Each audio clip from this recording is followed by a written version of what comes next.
So yes, Cove, Pirate Town. We'll talk about creatures when we get into there, and I'll just make it like that. We'll take the most viable starters and show some gameplay specific for those starters. I'll start with Annabelle. Yeah, those are cool windows introduced in a new version of HD mod. If you don't know what HD mod is, then you certainly have to check it out. It's absolute must-have for any Heroes player nowadays, and it doesn't change gameplay much. Well, there are little bug fixes there, certainly less change than in Hota, and it just introduces a lot of cool stuff like interface features, high resolution, and so, you know, those little cool things that don't change your game experience, your gameplay. No, they change game experience, they don't change the gameplay itself. So yeah, those windows were introduced in the last version of it. Annabelle, it's a starter that specializes in Cove's third level creatures, which are pirates, which are very powerful shooters, but have a disadvantage of having only 4 shots on their first level.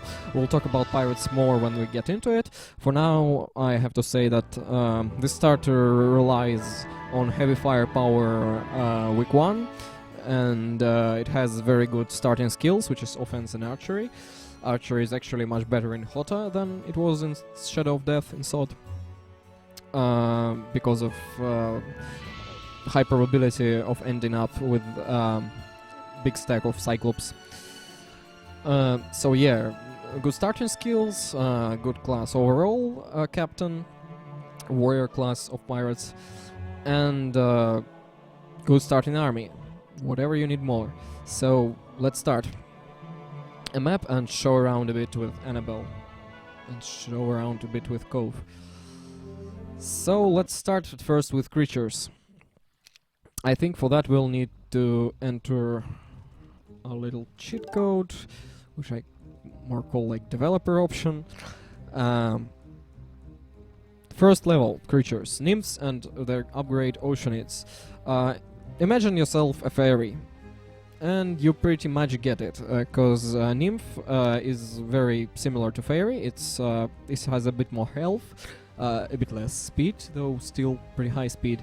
And in terms of, it's just close in terms of gameplay. So it's very fast. It's not so high damage on the graded version, but when you upgrade it, it suddenly becomes a very powerful and high damage stack. It has a lot of attack for a first level creature. Actually, I think it's maximum attack that any first level creature has. 6 attack on upgraded version. So yeah, high damage, high speed, very little HP, easy to kill. You get it. That's what nymphs are about. Seamen and crewmates. Well, how you can describe that creature? It's average. Everything about it is average. The speed is average, 5. The health is average, 15 for second level is about average, I suppose. Yeah, should be. The damage is alright, nothing too high, but not very low either. So, an average creature with average everything. With upgrade, gets a bit... Well, it's upgraded average, as you see it. +1 speed, +1 minimal damage, maximal damage doesn't change, health doesn't change. So, just... simple, but, you know, reliable meat. Not really a lot to talk about it when you don't start with a hero that specializes in crewmates. Now we get pirates, and the first thing that you see here, they have 2 upgrades. First upgrade, they're upgraded to Corsairs, and then after building Gunpowder Warehouses, I suppose. Yeah, it's called Gunpowder Warehouse. Yeah, I'm a developer, but I still can forget sometimes how some things are called in the game. And it gets a second upgrade. So pirates in general are very powerful shooters with incredibly high damage in maximum, with above the average damage in average. Not so high health. Well, imagine wood elves. Those are a bit more powerful than Wood Elves, and with Bless, they are almost as powerful as Grand Elves, though not as powerful really, but close to that, if you bless them. The disadvantage that they have only 4 shots, so you have 4 powerful shots, then you have to go melee. Thankfully, they don't have melee penalty, but enemy still retaliates. Unless you upgrade them, then enemy does not retaliate. Nothing much changes except for that. The speed is the same, health is the same, damage is the same, a bit more attack, still 4 shots, but enemy does not retaliate. Unfortunately, you cannot strike without expending without spending all your shots before that. So you have either to block yourself, just walk close to a neutral, and then to strike because you're blocked and you can't shoot, or you need to spend those 4 shots. But a really powerful creature it becomes when it gets to the 3rd upgrade, and it's Sea Dogs. Sea Dogs have 10 shots, and they have that special ability that's called Accurate Shot. What is Accurate Shot? Remember that ability of Mighty Gorgons? Death Gaze, I suppose it's called in English. Not really sure, I suppose. Well, it has an ability to kill additional number-based amount of minions, not percentage, not percentage of their damage, but just kill one more minion. So one Sea Dog can, in theory, kill one Black Dragon from one shot, if that ability triggers. But it has a low percentage. It's only 3% from straight arrow, and 2% from curved broken arrow. I don't know how it called when you don't have full damage, and it doesn't trigger at all beyond the walls. So you have that. So if to apply a bit of mathematics there, you can more or less tell that you'll probably kill one creature if you have like 33 of those Sea Dogs and they shoot from straight arrow. That'll probably be a creature guaranteed additional to their normal damage, +1 dead creature. And if you have more than, well, the dice is rolled, the random is rolled for every creature independently. So in theory you could get 30 creature dead from 30 pirate strike if every one of Sea Dogs gets that random element in their favor. But actually no, it doesn't work like that, because you have just a strict limit that the whole stack cannot kill more than how to explain that number, more than,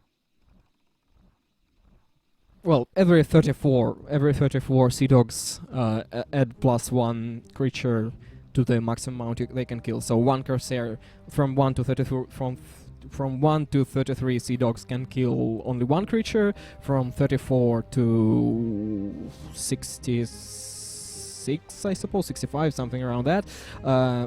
No, it's not that I that I have difficulties with adding 34 and 34.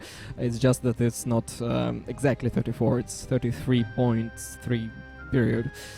So yeah, around 60 plus they can kill 2 creatures, and so on. So the limit is there, and let me just check if I haven't messed this up, because I can mess up numbers sometimes.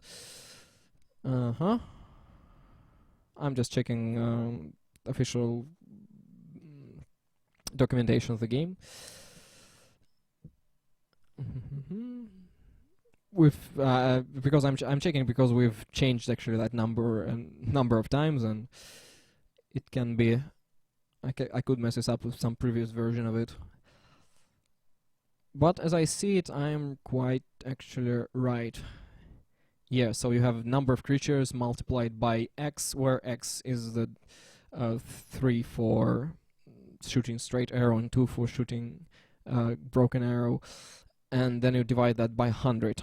So yeah, every 33 Sea Dogs add +1 possible dead creature from straight arrow, and every 50 Sea Dogs add a possible dead creature for Broken Arrow.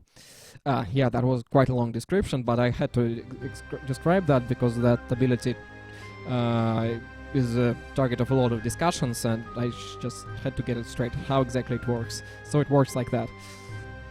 You had to have more than 50 pirates if you want to kill anything from Broken Arrow with that ability.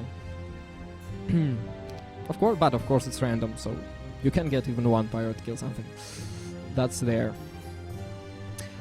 Now, that's about Sea Dogs, and actually, yeah, it's a really powerful unit, though it requires those 2 upgrades to get there, which is a cost that is hard to pay early in the game, because your whole week 1 and the beginning of week 2 is just packed up with all the stuff you need to build, and you just don't have place for those upgrades additional. So yeah, there's that. But I suppose this power of this creature is compensated by some, maybe a bit underpower of some other creatures of the castle. So yeah, the next creature are Stormbirds, as they're called.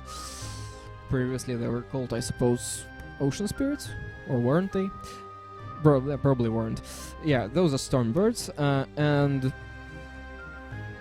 not really much to tell about those. Those are flyers with high speed, not really incredible attack or damage, absolutely not incredible survivability. You know, just imagine Pegasi. That's more or less Pegasi.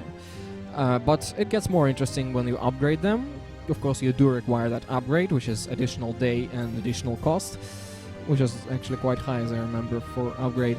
And what do you get is 11 speed, which is incredible already, and you get that ferocity ability, which is basically cleave ability from Heroes 5. If you kill any minion with your first attack, then you make double attack, as usual double attack, as Crusaders make double attack.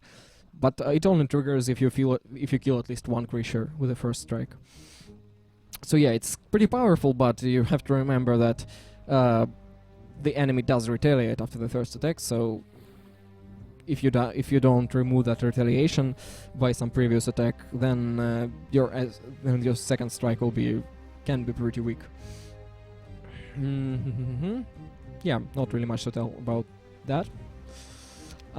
Then you have Sea Witches and Sorceresses, right? This is a full support unit. It doesn't really have incredible attack or damage or something like that. Well, 5th level shooter, but it has casting ability. It casts after each shot, so when it hits a unit, it triggers weakness on that unit, and if a weakness is already applied, then it casts Disrupting Ray, and then with each shot it's casting Disrupting Ray for like forever. If the weakness stays after weakness ends, of course it reapplies weakness again. So yeah, that's pretty useful. You can reduce the damage, you can reduce the defenses of the target, but still this unit is not really seen often in real games, because just the build order doesn't allow them to appear, and you still need place in the army, which is also a problem, because in Hota you have many stacks to... well, you have many creatures to get into your army. So yeah, it's a really useful creature, but not seen so often for now, but has its place. Certainly has its place, and the upgrades does all the same, but just casts all the same on advanced level, while the basic version casts basic. Yeah, I suppose I didn't forget to mention anything there. So Nixus, that is a creature of the most, as to call it, biases, or I don't know, like, people are often wrong about those guys. First thing they see is its ability. It ignores 30% of enemy attack skill, and it's really accurate on that. Attack skill, not damage. It doesn't ignore 30% of incoming damage. It just ignores 30% of enemy's attack skill, which means that if a creature with, I don't know, 30 attack attacks it, It only attacks it like it has about 20 attack. And I've actually counted for Nyx to tank up as much damage as Black Knight can tank, the most tanky creature on 6th level. It needed to be attacked by a creature of about 50 plus attack or something like that. And even then, it's very close to what Black Knight can tank up. So yeah, the main thing, it doesn't have much HP. Yeah, it's a cool ability, but 80 HP for 6th level is almost nothing. The damage is okay. It's like unicorn damage, not really high, but not really low. The speed is, I suppose, below average for that level. 6 speed, I'd expect 7 speed from a general 6th level creature, but it's alright for Nyx. And then you come to upgraded version, which is almost the same. It has 10 more health, which is already better. It has 7 speed, same damage, but it ignores 60% of enemies' attack skill, which is much more noticeable especially when you fight against these guys with your powerful hero with 20 plus attack, and you see like your damage is not as good as it usually is. But still, 90 health is not really a lot for upgraded 6th version of creature. But anyway, pretty cool ability, pretty interesting creature overall. Yeah, I know I am the developer, but still, it would be cool even if I wouldn't. Well, actually, I haven't actually participated in developing those particular creatures. I've joined the team after Cove was already fully developed, and I only participated in some fixing, certain numbers and so on. Yeah, Sea Serpent, a 7th level creature, which is not a wonderful, super powerful 7th level creature on its own. It poisons its target, which is very useful. It decreases maximum amount of health that each creature in target stack has. Well, if you attack, creature with 300 health and it poisons it, then each turn for 3 subsequent turns, the poison will apply, and the creature will become 270 health creature, then 240 health creature, and finally 210 health creature from 300. Which decreases the whole survivability of the stack, but doesn't damage it really directly. You can't lose creatures with poison. Well, that's just basically Wyvern ability, but I had to explain it because it's already also misinterpreted from time to time. So yeah, not especially good health. Well, 180, that's okay for 7th level. Nothing too big, nothing too slow. The damage is good. The damage is alright, I'd say on average, and it's really good when it maxes out. So Cove creatures in general tend to have high maximum amount of damage, also a high dispersion of damage, but high maximum amount, which benefits them greatly from spell like Bless. So Mass Bless is one of the best actually spells for Cove army to get. Well, aside from usual Mass Haste, Mass Slow, all the stuff. And then you get I really don't know how it's pronounced, sorry. They should be Leviathans, I know, but they're Aspids.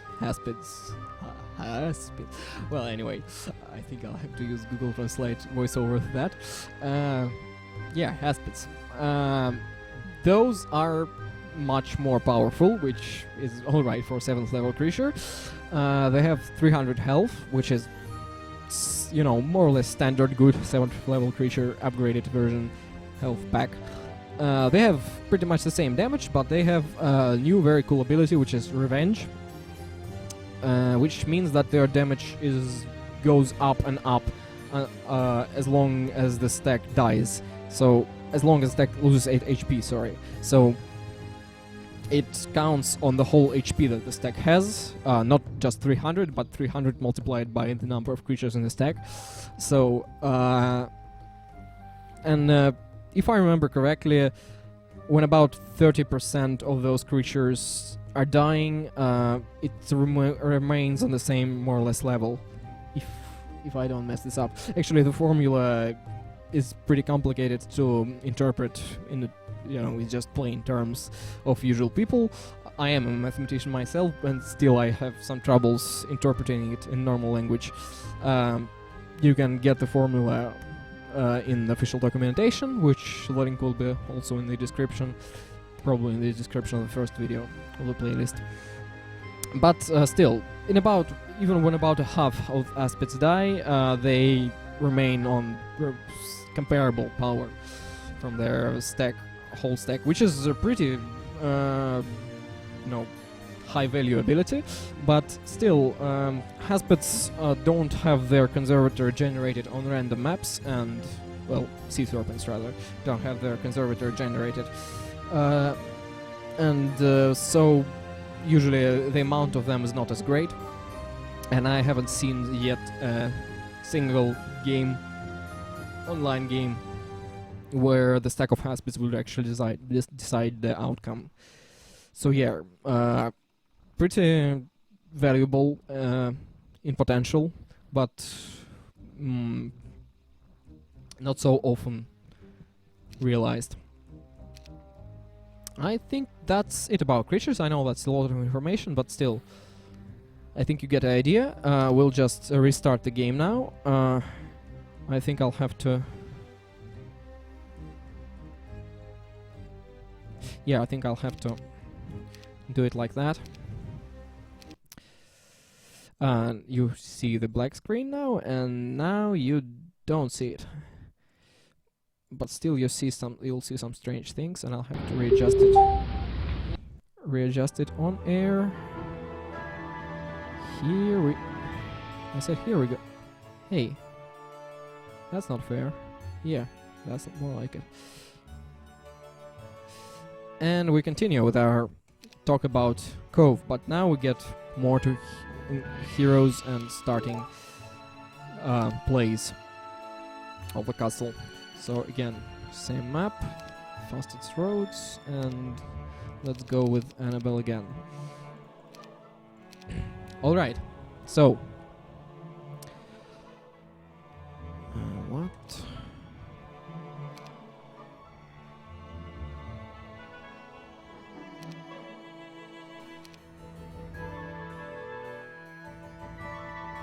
Yeah, that's better. Yeah, I actually know what happened. It's not error of HOTAI, it just prevents you from playing some really unplayable maps when it can detect it.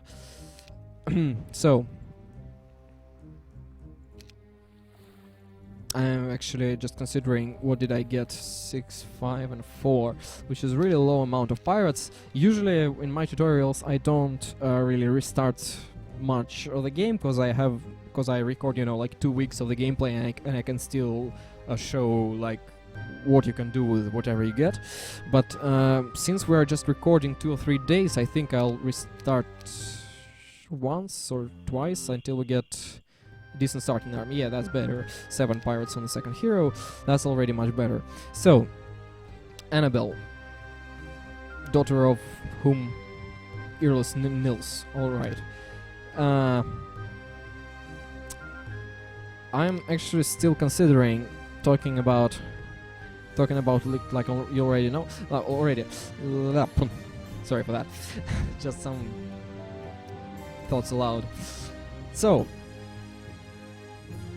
in the beginning of the game, by any castle, your main idea is to get as many heroes as you can and to collect as many gold as you can to get even more heroes. It's a bit of a recursive idea, but still you need all those heroes almost all the time, and plus you get additional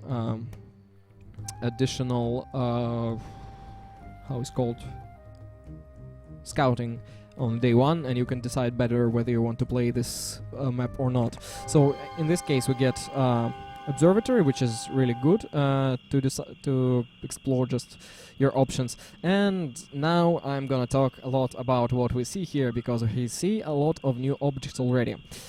These I wish to concentrate specifically on these 2 objects, which is Experimental Shop and Wolf Raider PK. Those are 2 main new conservatories that we added. Specifically, this one looks like some golem factory, right? Well, it is golem factory. Especially it's golem conservatory. You have to fight a lot of iron golems there, and 10 to 40 from each side, 5 sides of those. Well, from 50 to 200 golems, you get it. And as a reward, you get giants, not titans, giants, as any conservatory gives you, but still, it's a 7th level creature for fighting golems. It's much harder than it sounds, actually, really. When you first hear it, well, really, golems? Anyone can fight golems and win them in any time. But those are iron golems, those are not stone golems, and those are really hard to kill, not as slow as their degraded version, and just pain in the arse. Overall, I just think that I can say it freely that this bank, this conservatory, has the highest number of, like full losers of army week 2 in effective games, in online games. So usually people see it and well, somehow I'll do it. I'll just fool them a little around the map. I'll just shoot them and so on, and it just doesn't work because 5 speed is hard to fool, and though you can remove retaliation from them, unlike from griffins, it's still very hard to kill. Hard to take bank, but a possibility of giants, and which can be then upgraded to titans, is something you have to consider now. And Wolf Raider PK, it's more like a hive type object, like Dragonfly Hive. It's generated almost in the same value basket, so it usually replaces some of the hives, not all of them, but it's just competes with them for the place on the map, which serves 2 purposes. First, there are less, actually, a little less Dragonfly Hives than there were in Shadow of Death, when usually most of the games had just everything centered around Dragonfly Hives and nothing more. Now it's more like around those all of those objects, around all of those conservatories, and the Wolf Raider PK competes directly with Dragonfly Hives. And what does it makes you fight Wolf Raiders, which are, well, I'll talk about the guards a little in a moment, and it gives you as a reward Cyclops. Now, when people also first hear it, they just say, what? Wolf Raiders? That's just easy. They are just, they can't do anything. You just one-shot them almost all the time. And yeah, the numbers are not that high, 10 to 30, 10, 15, 20, and 30 in the maximum one. Wolf Raiders from each side.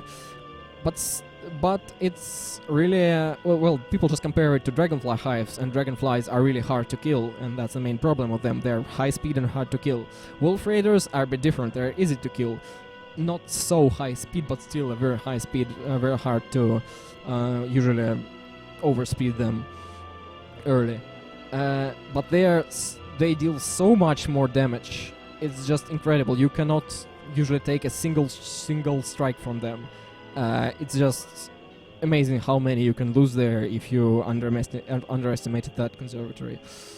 So yeah, it's also not really easy to take, and it gives you Cyclops, which is a rather interesting turn to the game, when you can get shooters actually in conservatories. That is the first conservatory that gives you shooters, which makes shooting actually viable in the late game. In Sod, if you remember, you didn't have anything like that, and you couldn't have high powerful shooters in large amounts, and so the archery wasn't as useful, and overall shooting wasn't something you could consider in final battle. Now it is. Let's not mention the good sides and the bad sides of it. There are lots of that, but just it's there. You have to consider it. Alright, those are 2 main objects that just affect the gameplay. There are many of those, but those are 2 most core ones.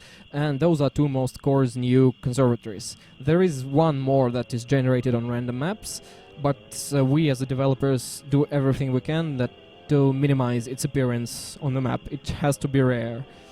Some of us consider it that it doesn't have to be at all on random maps, but still, it's there, and it decided to be a rare element. Red towers, actually, they're called, where you can fight fire elementals and get firebirds. Let's not get into details why it's considered to be a rare, why it's considered to be good as a rare element. There are reasons to it. So yeah, let's find some more objects to talk about. We have new artifacts, of course, in Hota. One of the new artifacts, one of the new sets of artifacts, even artifacts that affect enemies' morale and luck. And in particular, Hideous Mask decreases enemies' morale by 1, which is pretty useful when fighting neutrals. You don't have to. It works more or less like Spirit of Oppression in SOD, so you just can forget about neutrals surprising you with some unnecessary morales. And it's overall makes skills like leadership and luck a little more viable. Leadership in particular is more viable because you have those new types of creatures that you have to carry with you, and it affects your morale highly. So leadership is actually not a very bad skill for now. You still have the Pendant of Courage, of course, which can almost replace it, but if in SOD it replaced it completely, then in here it helps you with artifacts like Hideous Mask. So you still can have less than maximum morale there. Alright, and that should be all we see here. Oh, no, of course, the mansion. The new object, that is the new powerful creature bank. It's not conservator, alright, you don't get creatures from there, but it's a creature bank. And it's a very interesting one that I'm very happy about what niche it finally took. It had taken a serious amount of redecoration, there's a little rebalancing back and forth, and finally I really like it in the state it is. So it's a bank where you have to fight vampire lords, quite a lot of them actually in the maximal one, up to I believe 20 in the latest version it is. So up to 20 vampire lords from each side, which is really a lot and hard, and usually people when see that, wow, really, that's like insanely hard bank to take. But there are a few things to consider. First, this bank it takes the niche that wasn't actually around. It's really higher than any higher in class than any of the previous banks. It's even higher than Naga Bank, but lower than Dragon Utop. It takes that place between Naga Bank and Dragon Utop, which was kind of a blank gap before. It gives more reward, it gives you gold, it gives you every valuable resource there is, so sulfur, not wood, not ore, a lot of gold, a lot of resources, and it gives you major artifact. That's one of the banks that gives you major artifacts, as in Shadow of Death you had almost no ways of getting a major artifact. You could get it in Utopia, you could get it on the map, just lying on the map, which are both not very often, and that would be pretty much it. I cannot remember much more places where you could get major artifact, apart from some stuff like some random stuff like skeletons. I don't think you could get it a skeleton. I think minor artifact is the best you can get there. So yeah, don't be surprised that I don't know that I may be difficult in some technical stuff. It's not that developers remember everything by ear. Remember everything by heart, I mean. So yeah, that is actually a new thing that I will also have to talk about. So yeah, it gives a really high reward that is worth that guard, and it's not so hard to take once you have mass slow. Actually, with mass slow, I suppose it's easier to take that than Naga Bank. Vampire Lords are much more squishy. Yeah, they're damage. They deal more damage. They don't have retaliation. Though, of course Nagas don't have also, but they deal more damage, they regenerate, but they are more squishy, which means that if you can separate them, if you can negate their high speed, then it's actually even easier than Nagabank, in my opinion. And the final thing what we have here is warehouse. Warehouse of crystal in particular. There are warehouses for every resource that Heroes 3 has. And warehouses are like water wheels, but warehouses. They give you a simple amount of the resource, for that resource for each week. You must visit them and you get that resource. There is warehouse of gold, which is a bit similar to water wheel, but water wheel gives you 500 gold on the first week and 1,000 on the subsequent ones, and warehouse of gold gives you 2,000 gold any week you come there, and it's pretty high value object, so it's guarded heavily usually. All right. Now, suddenly, we can start with the game.